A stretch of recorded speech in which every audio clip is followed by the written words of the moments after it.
Hey guys, it's Angel. Welcome back to the channel, and today we're looking at some monsters of bush planes that have been released freeware for the community. Now, we have some truly beefy aeroplanes. This one, the first one we're looking at, is a Cessna 172 Skyhawk.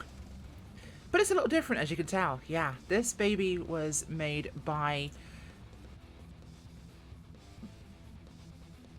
Bagaloo? Yes, sorry, trying to pronounce the developer's name there. It's a 210 horsepower STC on the Lycoming engine for the 172. It has 35-inch bush tyres. It has the Sportsman Stoll camber cuffs on the wings, increased flap angle, and that livery there, as you can probably tell, is based on the Kenmore one that, of course, Asobo released on a bunch of the default aircraft. Now, this thing, flight-wise, actually gives you a lot more power from that STC. 210 4-horsepower engine. It has 4 position of flaps now, down to 40 degrees, and it has much enhanced brakes. And of course, there's bigger tyres. But the truth is, how does it fly? Well, we're at Moe Creek. This is BC02, and you can get this airport from the Bush League Legends. We'll talk more about them in a little bit. But this place is gnarly. Let me show you what I mean. Welcome to Moe Creek. Now, you're not going to really realize just how nasty this place is until we take off and come back to land. This is on the side of a valley, within a valley. It's evil. And I love it. This is one of my favorite strips from back in the Orbex Pacific Fjords. That was the region days. Now, this area of Pacific Fjords was a monster. And this little airport was much less overgrown in those days. But it was a beautiful little place, and I used to love coming in here. When I realized they'd made it, I was over the moon. This place is gnarly. Now, it comes with the G1000 setup because converting it to use the steam gauge version, the Ultimate Edition, is not as possible. The 210 horsepower really kicks us off the runway, and we're climbing out with no trouble whatsoever. Barely any runway used. Lots of power. Now, interior-wise, the aircraft's basically identical to what it is in the standard sim. Let's pull those flaps up. Knock our power back. Nice and easy. Now we're up here in the fjords. We're just north of Cotton River, one of the other airports I've used regularly in my testing. In fact, that's just basically round that bend down there. So, nice and close.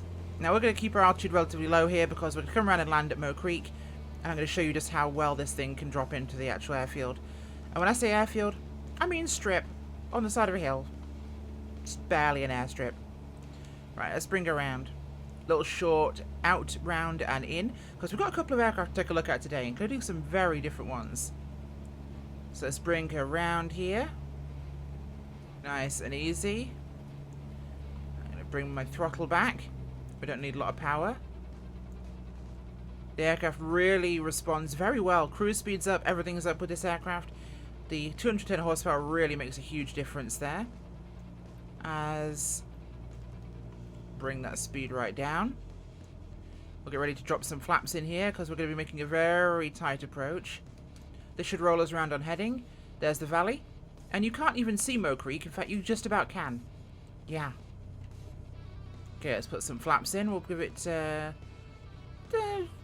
notches of flaps, about 20 degrees. Now, you should be able to see Moe Creek right there. Yeah, that's our field. Told you it was a bit of a pain. It's got a steep approach angle, it's short, it's dirt, it's curved. Just the way I like it. This place is horrible, and I'm off heading here, so I'm going to bring myself around onto runway heading. Yes, that looks like an angle. You'd be right. Let's bring her in. There we go. Let's maintain about 70, maybe drop it down to about 65 knots here. Nice and cozy. The stall kit allows me to go in a lot slower. Nice and easy. Gotta keep my eye on those trees just ahead of the threshold. Doesn't give us a lot of room to play with if we factor in coming in over those. There we go. Gotta watch the cliff on our right, which is really, really close. There we go. Trees coming in. Power down. Bring the nose up. and down. big brakes there lets us drop this thing in nicely. Now, does it look ridiculous? Yeah, it does. It looks like someone robbed a John Deere factory. But you know what? This thing's a blast. Other than the brown, yeah, I love this thing. You can get this one, of course, from flightsim.to. There is a link in the description for everything that's in this video. So let's move on to the next aeroplane. Now, the next aircraft we're going to look at are all here. These are the Cub Crafter X made by the Bush League Legends. These planes are all freeware, and they basically enhance the X Cub in significant ways. Now we have, of course, the regular, we have, which is the standard one. These liveries are also a pack you can get on their website. Huge variety there. We have an Alpine version with retractable wheel skis and a cargo pod that can either take 200 pounds of cargo or 23-litre fuel pod instead, which is a fantastic option to use. And it's a 215 horsepower STC on the aircraft. We have a cargo pod, straight wheels. There's a cargo pod and non-cargo pod version with Tundra tyres. And the one we're looking at today, the Float Amphib. As we're clicking on the wrong aeroplane. I love this menu sometimes. Thank you. Could you please behave yourself? Flight Simulator, thank you. Okay. Now we've clicked on the right aeroplane. Will Microsoft behave itself? Thank you. The kit, of course, you can get this entire livery kit from their website as well. Huge. Tons of liveries for all the variants. Now this one, we have Africa Cub, we have Barbarossa, we have covered in rust and mud barn find. We have pretty liveries. We have such a huge variety. Tons of glorious, gorgeous liveries made by that community. They are phenomenal. These guys are pumping out scenery, aircraft, liveries, everything for these things. And they are an absolute blast to fly. So let's dive right in and take a look. Well, we're down here at Stewart in British Columbia, and we have the Amphib Float version of the Cub X, or X Cub. This one has 50-pound cargo pods in its floats, and one of the multiple various liveries. One in Canada, of course. Gotta rock some Canadian love. So interior-wise, identical to the standard variant. We've got 10 degrees of flaps already set in here for departure, and very similar. Practically identical. There is one small difference, and you'll see that in a minute, so let's get ourselves moving, shall we? Give it a little bit of throttle. I say a little bit, I mean a lot. Of course, 215 horsepower STC will get this thing off the ground in no time, even with the floats, as it wants to already lift off at 47 knots. We used barely any runway there. So really rapid off the ground, even with these floats on. Let's knock the nose down as we depart Stewart there. Have Microsoft broken this area? It's been a while since I've flown around here. Seems to have added more wetlands than I remember being. Either way. So, of course, one of the nice things about it being a float plane is that we can add water. Exactly, yes. Check gear position. Let's pull that up, shall we? Because we had our gear down as we departed, so let's go land on some water, shall we? Now, Asobo hasn't quite perfected water yet in terms of the spray and wake effects, so it is what it is. But we are... Wow. Yeah, this wants to be horrible today, doesn't it? I'm going to bring the power back and let ourselves drop down towards the fjord here in front of us. Make a nice, steady approach. Something weird's happened in Canada, actually, with some of the textures. It's been something I've noticed recently. Even with the cache rolling in the sim, it gets strange sometimes. So now it's going to tell me, check gear water on the automated voice system there. So we're coming in, we have to watch our speed and approach. The water looks pretty glassy from high up, which is very accurate. We've got some rippling, which we'll see a little better once we get closer. So drop my speed down. We're going to check our gear is up and retracted. That's important to remember, landing on water. That's number one cause of mishaps. So dropping down, we'll give it a little bit of flap. Bring the nose up. Bit of power on because we want to keep our nose up whilst we make this approach. The water looks a little bit more textured once we get a little bit closer, so we can see the surface and gauge our distance a little bit better. Keep our eyes on the horizon. Keep the nose up. as we drop down. Yep, gear up water. It is up. Gear is confirmed up. Bring it down here. Gently kiss the surface. There we go. Now, unfortunately, we have no wake effects in 2020. So we just hop along the surface with no indication that we actually touched down. That's disappointing, Asobo. Really? You added a float plane by default. Get your act together, guys. Come on. That's really infuriating. But we do have water rudders. So as we drop our speed down, we don't want to turn too soon on the water, because otherwise that could be a real, well, capsizing event. We could use the rudder pedals to steer the plane on the water. So we have got good steering with that, which allows us to maneuver and dock the aircraft, which is very useful. Takeoff on water is a little bit more difficult, of course. You have to be a little bit aware of suction of the water's surface and how it's going to impact things. So we have to give it some throttle here to turn. And always make sure when you're about to depart, you pull up those water rudders, because that's not going to help you much. We'll get 10 degrees of flaps, and we'll apply power, and we'll apply a little bit of rudder to counteract the torque on the water. Push the nose forward slightly here, which helps lift the back of the float out of the water surface, get us on the step there. So as soon as you start almost starting to porpoise, we want to pull back. Oh god, hello. It bit me a little bit there. Pull back. We stayed on we stayed a little bit up too long there, but it did the job. And we're back in the air, so pull those flaps up and we're away. So this plane and the rest of the ones like it are phenomenal Cubs. They really give you a lot of options, from the Alpine retractable skis to tundra wheels, cargo pods, Amphib Float. So you can go anywhere, and you can do it at about 120 knots in a Cub, which is pretty impressive. You'll cruise at about 120. This thing is rapid with the 215 mod in it. And what is the textures doing in this area? This is ridiculous. World Update 4 comes out and the entire sim's gone to trash again. What's new, Microsoft? Anyway, next plane. Welcome back to Mo Creek. And this rude aeroplane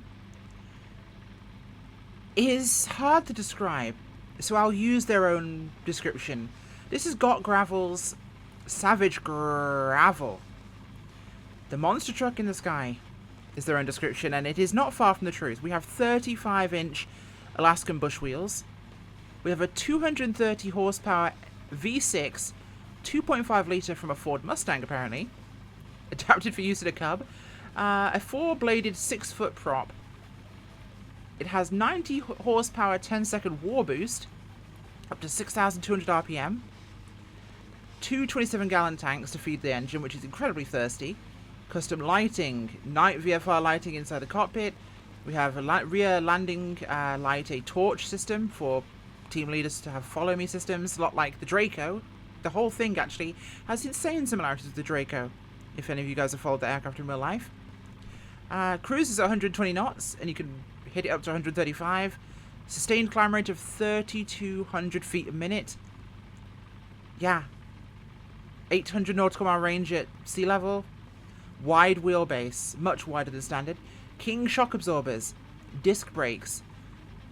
A 60-degree flap setting. You can... yeah, land in 50 feet with this thing. This is ridiculous. We have vortex generators. We have everything. This thing is a mad, mad machine. This is the ultimate redneck rolling coal wagon with wings. It's disgusting. In the best way possible. Now, of course, we have lots of roll cage systems in this aircraft, and I don't exactly know what is and isn't clickable.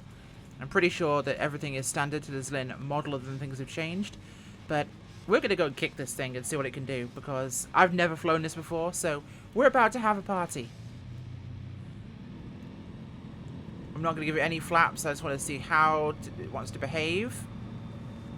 There we go. Keep the thing lined up. Power on as I pull away. I'm not even at full throttle right now. And this thing is shooting up into the sky. Let's go. Up we go. Look at this thing. This is disgusting. but with a huge propeller just grasping at the air and dragging you skyward. This thing will do anything you ask of it. Look back at the runway. That's right behind us there. That's our runway. We just departed from there. That is nuts. Right, let's pull the throttle back. We don't need any more power. We've already gone way too high. This thing's ridiculous. It just looks silly. It comes with a bunch of liveries, and there are of course more. It is a monster.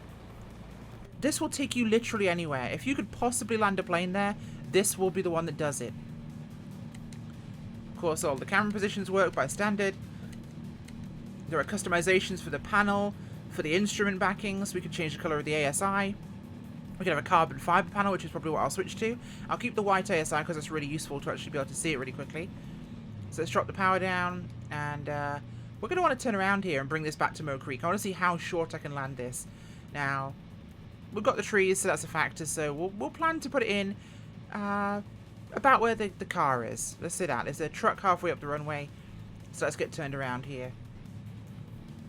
Let's give it some power, flip around. See what this thing can actually do when you really kick it. Now, I'm pretty sure this will hang on the prop, so we're going to go to a really aggressive flap setting for this. There's the runway down there, so we're losing some good altitude here. We've still got a notch of flapping from departure, I think. Put 2 notches in there. And we'll give it some power to bring ourselves in here. This thing is honestly dirty. I love it. I would have spent more time showing some of the X-Cubs, but they're all relatively similar. They're all fantastic. But once you've seen one, the very Amphib, which is a huge difference, of course, and something I fly a lot. Tundra, regular wheels, alpine skis, very similar to each other, behave the same way. But they're also working on a tricycle X-Cub as well, which is really cool. But this thing is one that's really, really caught my eyes. Now, they've got a couple of variants which get progressively more silly, but I will say I love this thing. Right, okay, so we're on heading here. Let's give it another notch of flaps. Keep our power on here. And I feel like a helicopter right now. Okay, gotta give it more power. We are starting to stall there. I can feel the airplane wanting to twist a little bit. Alright. Let's get the nose down here. Give it a bit of speed. I feel like a helicopter. I genuinely feel like a helicopter right now. This is the most methodical, slow approach I've ever been able to achieve. I can see the truck there, the yellow truck parked at the side of the runway, about 3/4 of the way down. I don't think that's going to be a problem for today. I do not think that's going to be a problem for us. Truck in sight. We've not got a lot of runway, but it's uphill, so it'll be absolutely fine. Bringing it in on the stall edge here. Okay, a little bit of waver.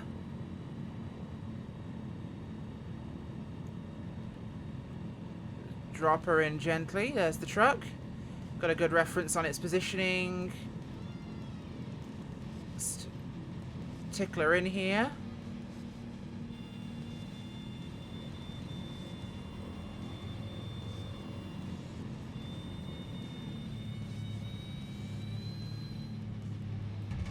Whoop. Hi, buddy. We're parked right next to you. That landing roll was nothing.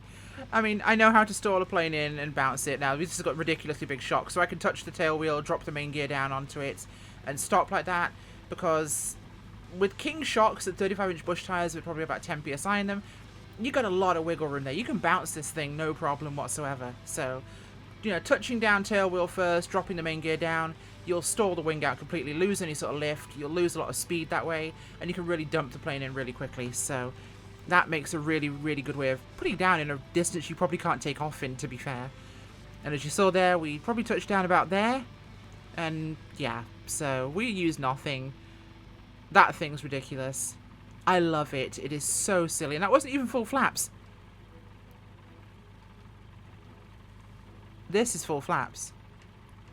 I think that might have been full flaps. Yeah, 1, 2, 3. 3 settings, yeah. So that's silly. 60-degree flaps there. That is something crazy. And those are not small flaps either. They're pretty big. This thing will go anywhere you want it to. And this takes this Lynn Savage and makes it into a whole different beast. Yeah, these planes are all free. Links with everything will be in the description, and you'll be able to see everything we've flown here. And the scenery itself, Moe Creek. This tiny little dirt strip in British Columbia. And it said Alaska there. This is a place I remember flying from the Orbex days. It is on the edge of a cliff. There are obstructions. It's a forestry strip, essentially. Heavily overgrown. This is bush flying. This is what it's all about. This is what I'm loving seeing back in the flight sim world now. So many of these developers are bringing in freeware airports for all these tiny places, and it fills my heart with joy that bush is not dead in 2020. Go get these planes. Go get a smile on your face. No A320 will give you this sort of smile. I promise you. Have a great day, guys. Bye.